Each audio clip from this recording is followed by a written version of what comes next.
Welcome back to the GOATcast podcast. Today I am hosting your favorite fro bro, Big Naj, and of course the baldest is joining us again, CW. How you feeling today? It's the middle of the week. I'm ready for the weekend, but some good basketball these last few nights. Most definitely. So for this show, gonna do things a little differently. I'll let y'all and CW be surprised on how the show goes from here. But to start, we're going to kind of go ahead and finish our picks for the rest of the in-season tournament, since it'll be pretty much concluded by the time we record again. So I guess I'll start with just a brief recap from the Pacers and Celtics game. A little disclaimer: Porzingis did not play in that game. And, that was one bit of information that we did not have when we made our picks. So I know for me, if I knew Porzingis wasn't going to play and how scrappy the Pacers have been playing in the in-season tournament, I probably would have sided with the Pacers, but that's neither here nor there. And then the Sacramento Kings and New Orleans Pelicans. Again, I had a lot of great things to say about the Pelicans, but I did not pick them because I just assumed that the Kings would just prove to me and to themselves that they are the better team. But I guess the Pelicans have their number. But what are your thoughts on those games from last night? Yeah, if I knew that Al Horford was going to have to try to stop the Pacers in the paint, then yeah, and Luke Cornett, I probably would have thought differently. But Boston had every chance in the world to win that game, and just Tyrese Halliburton, that guy, he's nice. He might be the next megastar. He's up there. So yeah, I mean, Porzingis not playing was a big factor, and we didn't have that information when we recorded. So we were wrong, but kudos to the Pacers. They played very well. Like you said, Monday, Tyrese Halliburton can close. He showed you where he's a definition of a closer. So yeah, so I think the Pacers are in a good place. They got a big win against a good team. We're gonna see how everything transpires afterwards. And the Kings, Brandon Ingram, he came to play, and Herbert Jones. Just about the whole starting five for the Pelicans were playing really good. So the Kings, they got good games out of Fox and Sabonis, but just wasn't enough. Everybody for the Pelicans showed up. So that's kind of surprising that they're going into the semifinals.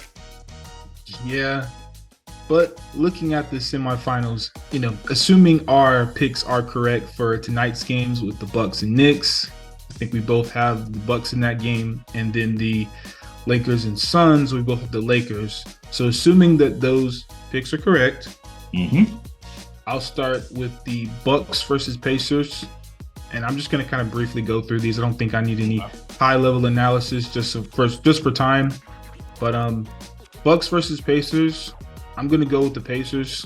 I'm done sleeping on the Pacers when it comes to this in-season tournament. They're there. They're here. They have arrived. And I'm done sleeping on them. What they did to the Celtics, on a team that's a better defensive team than Milwaukee. That's true. And I think who's played better at this point in the season, with the Boston Celtics, they play better than the Bucks. So I'm going to say if the Pacers can beat the Celtics, they should still, again, probably a semi-close game, but I say they beat the Bucks. And then looking at the Lakers and Pelicans, just going quickly, I'm picking the Lakers because even though, again, I don't want to sleep on the Pelicans, but I just think the Lakers are just going to out-execute them. And I think they got a little get back, when the Pelicans knocked them out a couple seasons ago from the, I think it was the play-in tournament, knocked them out of eligibility to play in the playoffs or whatever. So I think the Lakers just have a little bit more motivation in that game. So I'm taking the Lakers against the Pelicans. And then my championship game, Lakers versus Pacers. It's really hard to side against the Pacers. A young team like that is usually troublesome for the Lakers because they got enough energy to go 48 minutes up and down, and they can shoot. And that's, Lakers aren't very good at, guarding the perimeter.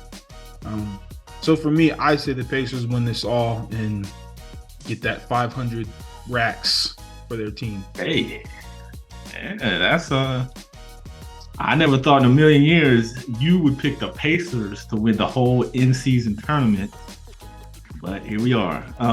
For the Pacers and Bucks, I actually got to go with you. The Pacers last night showed me, and like I said in my prediction, this is a make or miss league. But when they're making their shots, that team is just brutal. They will kill you. They're snipers. And like 1 through 4 can shoot, or 1 through 5 pretty much on that team can shoot. So when you have shooters everywhere, and you have a point guard like Tyrese that can, just slice up the defense and get it to the right person. I mean, the Bucks of maybe 2 years ago, I feel very comfortable picking them against this Pacers team, but with their lack of defense and they're just, very inconsistent. From what I saw last night, I got to go Pacers because the Bucks just don't look like they have the defense to really slow them down. And Halliburton against Dame, that's going to be, Dame's going to just get eaten up.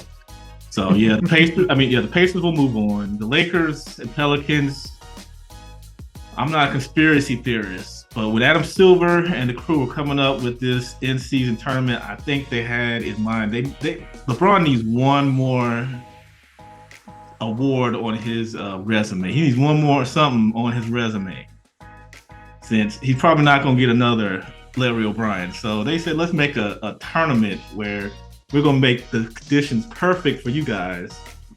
And so you can put one more on his resume. So I think the Lakers will get by the Pelicans, even though I think the Pelicans do provide a pretty tough matchup for the Lakers. But if the Lakers are playing like they've been playing, and we will see tonight against the Suns, if they play like they have been playing and they actually play some defense, they got Vanderbilt back. So they should be able to take down the Pelicans. I think they're home. Well, they won't be on home court, but they'll be in a neutral area. We saw how well they play in neutral areas in the bubble. So their crowd kind of follows them. So the Lakers it'll feel like home court advantage for them. So I think with that, I don't see the Pelicans being able to beat them. So then the finals, we have the Lakers and Pacers. And I really want the Pacers to win this so I can be right about the Eastern Conference winning the championship. But I can't pick up against the Lakers. I'm going there. I'm going to say the Lakers. I just think they have championship pedigree. They know, LeBron's going to pace himself in that game. Hopefully Anthony Davis will show up. And I think he's just going to be way too much for them. Pacers are too small, as we said. So Anthony Davis should eat all night if he shows up. And LeBron pretty much can bully those guys around. So he'll get his. I think the Pacers will put up a valiant effort, but in the end, I think that the Lakers, LeBron will get him some trophy this year. He'll at least get him something for the year. So I see the Lakers getting them winning the first in-season tournament. Well, it's hard to argue with such facts, but for the interest of time, we'll be moving on to our next segment. Now, this next segment is something that I kind of came up with when me and CW just have a little basketball talk here and there. I got to asking, what's the most important position on the floor and what's the least important position on the floor? Because there's a lot of talks about each position, one position being better than the other. So I'll put the ball in your court. To start, which position is the most important and the least important? Correct. Okay. I'm going to say the most important. My answer would be different if this was a long time ago, but even then, I think the center for a certain amount of time was the most important player on the court. But who kind of guides and helps the center is the point guard. I think the point guard is easily the most important position on the court. It's pretty much an extension of the coach. You have to know your personnel. You have to know who's out there, who you can pass to. You're not going to pass to a guy that can't shoot on, in the corner. So you're going to know who does what well and where to get it to him. You know how to lob it to your big man. You know how to get him in his sweet spots. They run the floor. They kind of guide everybody to where they need to be. So of course, I think the point guard for basketball, any level of basketball, is really the most important player on the court. Now, the least kind of hurts me saying this because there were points in my career where I played this position, and one of my favorite players is the greatest of this position.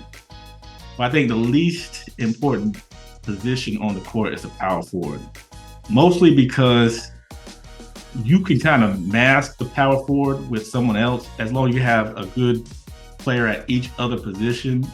If you don't have a good point guard, that messes up your flow of game. If you don't have a shooting guard that can score, most time you don't, that messes up the flow.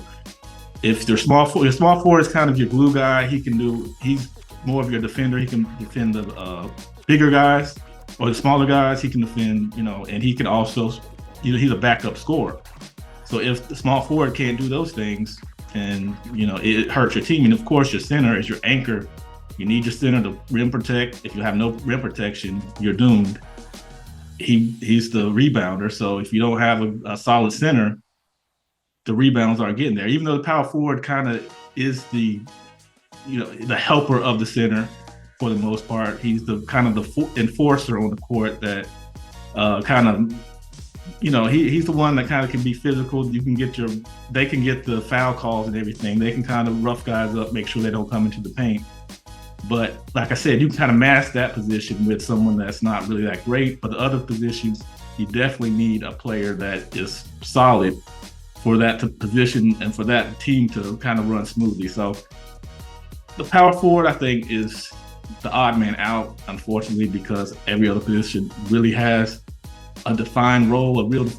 And I think the power forward is he does things a little bit. He does a little bit of the center position and not as much as the small forward does. So those are my picks for most and least important.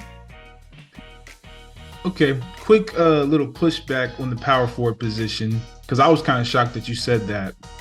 I think your argument is more sound in today's NBA because I think we're lacking, versatility in terms of having a bunch of, great power forwards. Like when you think of power forwards today, you think of Giannis, maybe AD, even though he kind of plays more center now. I mean, and after those guys, I might be missing a few more people, but it really gets the talent gap drops tremendously after you say those two names. And I think because there is a lack of great power forwards in the game, they just throw 6'7" sharpshooters and put them in the corner, or they throw defensive specialists, a la Draymond Green, who if he can't really do much of anything offensively, he can kind of be that de facto glue guy because the Warriors are a small team anyway. You place him at the 4 instead of the 5 because you don't want him to get manhandled down there by himself. But because there isn't a good amount of great power forwards, that position's kind of I don't want you to get in the center's way because I don't want two bigs to mess up the spacing of the offense because everything's perimeter oriented. I don't want you to be a defensive liability because teams are just going to eat you up and just find you, just like they find, a lot of defensive lacking point guards. And so you don't want to have two liabilities on the court. So then you're just kind of stuck. Well, if my power forward isn't Giannis or AD, I got to find a way to make them useful. Yeah. Because like you said, the point guard has a defined role, the shooting guard, the small forward, but the power forward is kind of fizzled out because there just aren't that great power forward, the Dirks, the Kevin Garnett's. These guys are one of one, and they were able to do a little bit of everything to make that power, even Tim Duncan, I don't want to forget him, of course, that make that position so great. But that was my little pushback. I'll go ahead and jump into mine. Mm-hmm. So for me, the least important person on the floor, I took this a little differently. Mm-hmm. I said the coach. And before you give me this crazy look, this is completely left field. this is something that's weighed on me as a former basketball player. Obviously, my best days are behind me, even though I'm not that old. But if you just look at every young player, you can look at each level: middle school, high school, college, professional. There is always coaches. Like, you could have a bad point guard, shooting guard, small forward, whatever. But more abundantly than those, you have bad coaches. Bad coaches can make a point guard or a shooting guard or any other position look significantly worse when players are not utilized correctly. Now let me give you one good example. All right, late in that Warriors game, they take a timeout. The Warriors played the Clippers, just for a little context. Mm-hmm. All right, it was a really good game. Clippers came back. I think they came back from like down 20-something, come back to eventually beat the Warriors. In this play that they drew up, Steph Curry has the ball in his hands, right? Steve Kerr drew this play up. He had Kawhi Leonard guarding him. Steph drives and kicks to who? Draymond Green in the corner. And of course, he's what? Wide open. He's open for a reason. Even though, yes, he was hitting throughout the game, I give him that. But there's no way that a coach who's got Klay Thompson, even though he's been struggling, still want him shooting that shot over Draymond, Steph Curry passing that shot or passing the ball to somebody who the defense notoriously disrespects in the corner for a wide open three. Coaching is big, not only just for that one little game I talked about, but if you go middle school, high school, players are being underutilized all the time from bad coaches. High school, we had the same coach. Exactly. You and I both know what I'm talking about. I'm way older than you, but we had the same coach. Me and you played the same position, and you got about 5-6 inches on me, right? That makes no sense whatsoever, right? My skills were not being utilized correctly, and he misutilized you.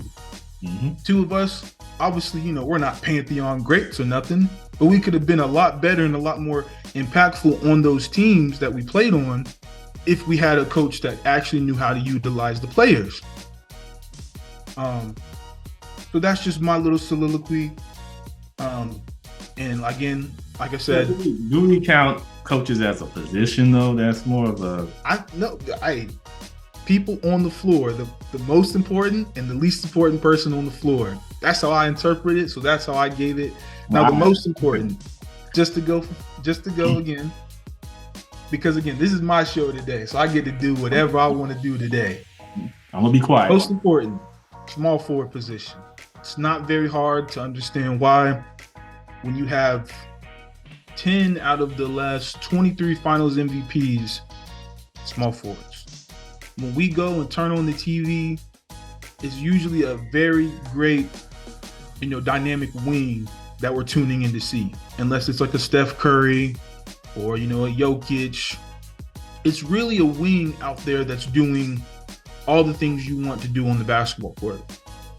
And when you talk about the highest level, the highest achievement, a championship, 10 out of the last 23 have been finals MVPs, meaning they are the most important player for that finals run in the finals. So again, just because it's pretty self-explanatory for me, I don't really need to go into the numbers. But even if you look at MVPs, I think the margin's a little bit tighter. Like there's like 6 MVPs, like in the last, from 2000 to 2023, there's like 6 point guards, I think like 5 centers. I think I still have it in my paper. Yeah, 5 centers, 6 point guards, 3 shooting guards, 5 small forwards, and 6 power forwards.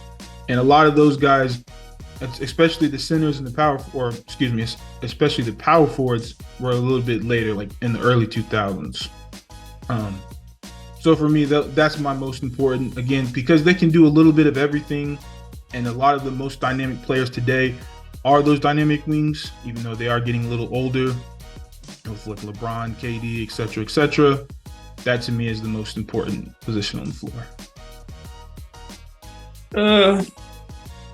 I want to give some pushback, but I think if we're talking current basketball, yes, I think the small forward's role has expanded a lot from back in the 80s, 90s, 70s, back in those days where you could go back to Scottie Pippen, who was kind of the first. I'm not comparing him to LeBron. I'm not saying he's LeBron, but he was LeBron-esque in that he ran the team basically. He brought the ball up.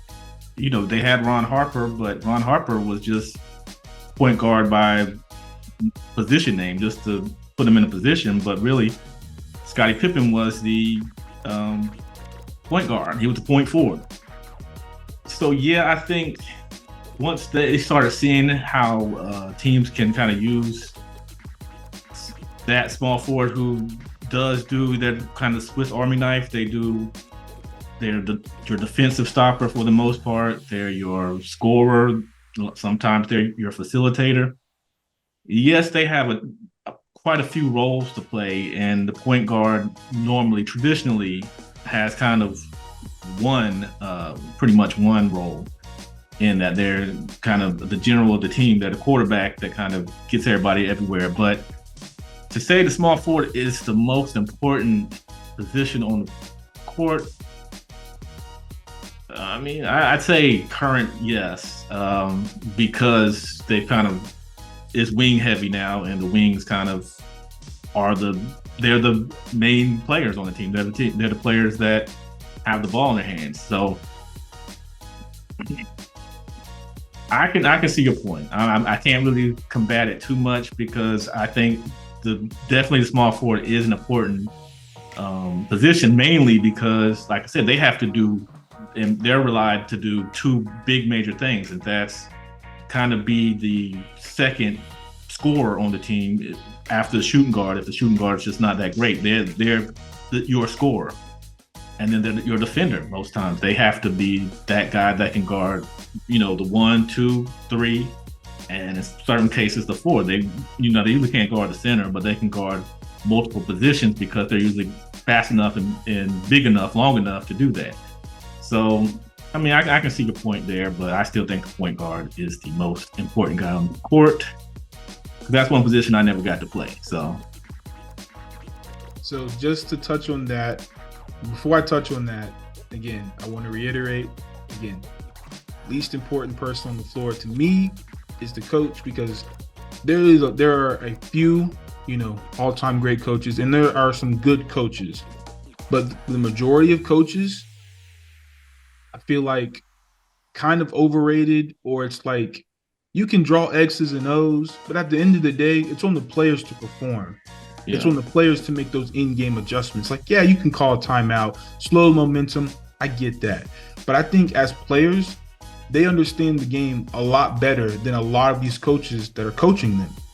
And if a coach has all this authority over a team, but like, for example, you go and you look, you've had, basketball practice, and you have the starting unit, and the team kind of knows what the starting unit should be, but because the coach is, single-minded and sees the game his way and not from a team perspective, now you guys are losing games because your best lineup, only 3 of your best guys are playing, because it makes sense to the coach, but it doesn't make sense to the rest of the team.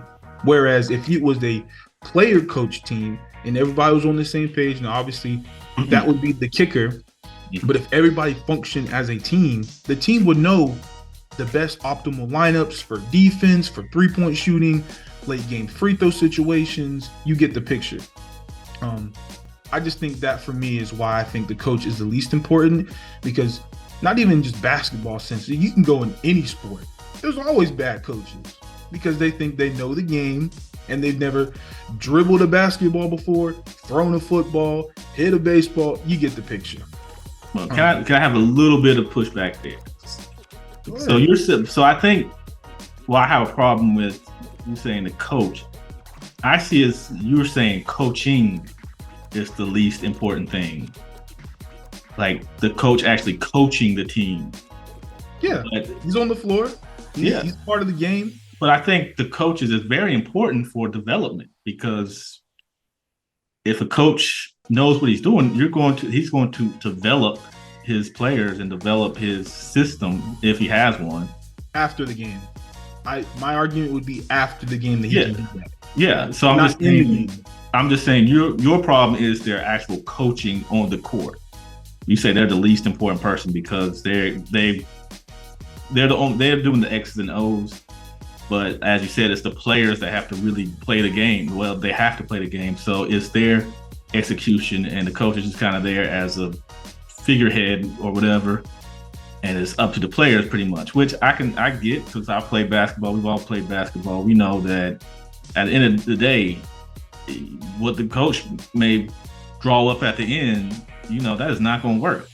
So, you can see it from a mile away as a player. So you got someone 1 for 9 taking a game win. Yeah. So that why not we give it to the hot hand, or we give it to the person that's actually guarded by somebody that you have the mismatch. So why don't we get it to that person, not just go for the usual person that takes that final shot, or that person that the coach always relies on. So yeah, I get that part, because coaching, like you said, most players kind of can read a game and read how the game's going and read what they're doing wrong. So you don't always need the coach to point out something you can see, like you said, a mile away. So I get that. I can understand your point from that perspective. But I do think coaches are important, for development reasons. But on the court, unless you have and Popovich has let me down right now, but unless you have a Phil Jackson, Phil Jackson, great kind of, to me, the great X and O guy, because he's not going to always go with the person we're thinking. He's going to go with the person that he trusts in that matchup, in that moment. So you have those type of coaches, it makes you better. But when you have coaches that they think their way is their way or no way, then I definitely see your point. And we both have had a great example in that area, because we played for, God rest his soul, but we played for a guy that was set in his ways and would not change at all. And it was to a detriment to our teams. I think your team, my team, a lot of his teams could have been maybe not state champions, but we could have gone a lot further than we did, because he was just stuck in he got in his own way because he thought he knew everything. So yeah, when you have coaches with egos, which I've seen a lot of them, that does hurt your team a lot. Yeah, not to mention how bad coaching can impact the player development, like you said. Yeah. And that can stunt a player and make them not even want to play anymore. But anyway. Absolutely. Wrapping things up, I got some speed round questions for you. Get your honest take on these, just to keep things, shaking. It's Midweek Mayhem, so we keep you on your toes. Hey, it's your show. And these questions kind of bounce around, so stay with me. Okay. All right. When it's all said and done, who will be better all time? Luka Doncic or Nikola Jokic? Ooh, when it's said and done, I got to go with Jokic, because he's already laid a phenomenal foundation, and Luka's got to catch up. And he's still very, very young, so he's still got plenty of time. But I think what Jokic has done and continues to do, he's in the record books early, and I think Luka's got to catch up. So I'm going to go, at the end of the day, Jokic. I think Jokic's going to get more championships. He's already got MVPs and may get another one this year. I'm going Jokic. Now, my slight rebuttal to that, if you were to switch the two, put Luka on the Nuggets and Jokic on the Mavs, right now in their careers, does Jokic still have the better career, or is he benefiting from having a better team than Luka? If he has the current Dallas Maverick, I think he would still be MVP level and still be every bit the best player on the planet right now. Okay. Next question. Is Steph closer to Magic or is Kobe closer to Jordan? And we're talking about like all time. We talk about, best shooting guards and best point guard. Because these two are, That's a no-brainer for me. Kobe's closer to Jordan. Okay, elaborate. Steph to me is not a Magic Johnson point guard. So I'm just talking about all-time ranking, like because Steph. So after when everything's said and done, who's going to be high? People are going to give it to Steph because of what he's done and the records he's broken. But I'd say Kobe for me. But I think if I'm going by general populace, they would say Steph. Okay. Now let's see. Do you think anyone in the current playoff picture won't be there for the postseason? And if you want, I can pull them up. Orlando Magic. So you don't think Orlando will make the playoffs as currently constructed? Now we're talking play-in, but they're talking about playoffs in general, like the teams that are playing in the playoffs 1 through 8 when it's all said and done. Who is currently? So the East, it's the Boston Celtics, Orlando Magic, the Bucks, the Sixers, the Knicks, Pacers, Miami, Cleveland, and then you got Brooklyn and Atlanta in the 9th and 10th seed who are, can still make a shot for the 8th seed. Cleveland. Okay. Do you think Cleveland gets bumped out by one of these other teams like the Nets or the Hawks, or you thinking another team? Well, I have a feeling the Nets are going to make some trades, so it's hard to say because I think some of those teams like the Hawks and Nets that are kind of middle of the pack, they'll start selling when it comes towards trade deadline because they know they're not going to get a favorable position in the rankings. So it's hard to say, but Cleveland, I was high on Cleveland entering this season, but they haven't looked that great to me. So if any of those teams will drop out, I think it'll be Cleveland.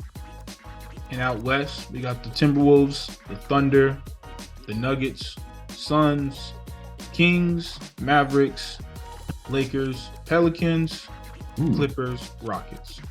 And those are the 10 seeds. Those are all 10 seeds. Clippers and Rockets, I'm not even on the top. Well, out of that, I would have to say Dallas, maybe. So I think the Grizzlies going to be. I think they're going to once Ja gets back. I think they'll be a little bit better.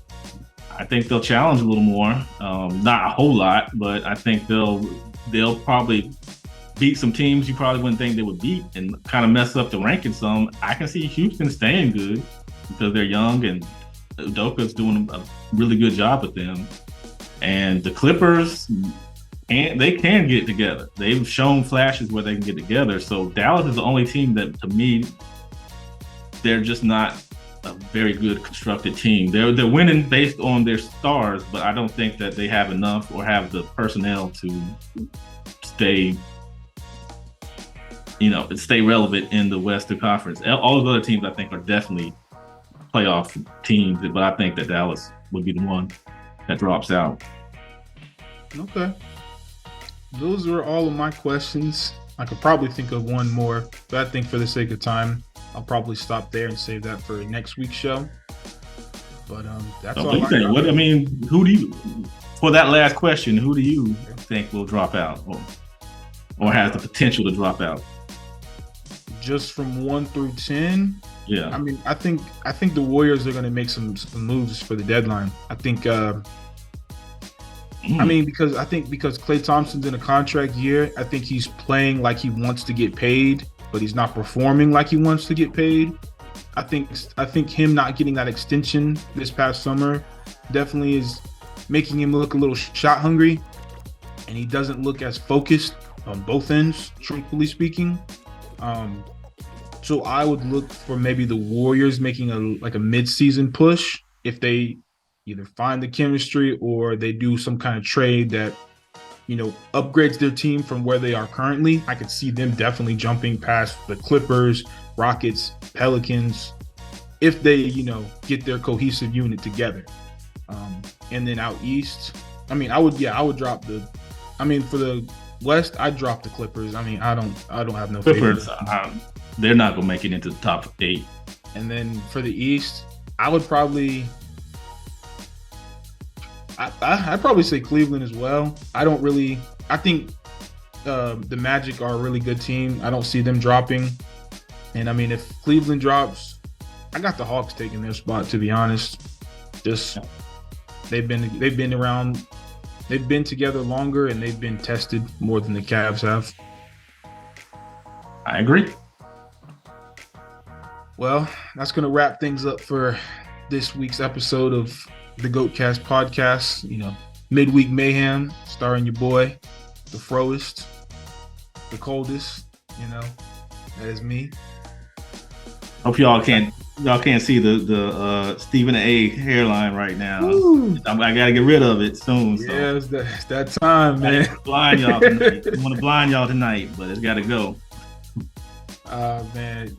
But I appreciate y'all for sitting here, listening to us babble. Definitely like, subscribe, comment. Turn the notification bells on so you don't miss these wonderful episodes that we are giving out to y'all. And you got anything else to say? Oh, you said it all. Join us Monday for GOATcast podcast. Well, we'll probably talk about who wins this tournament. Hopefully, we're right. Hopefully. But all right, y'all. We'll catch y'all next time.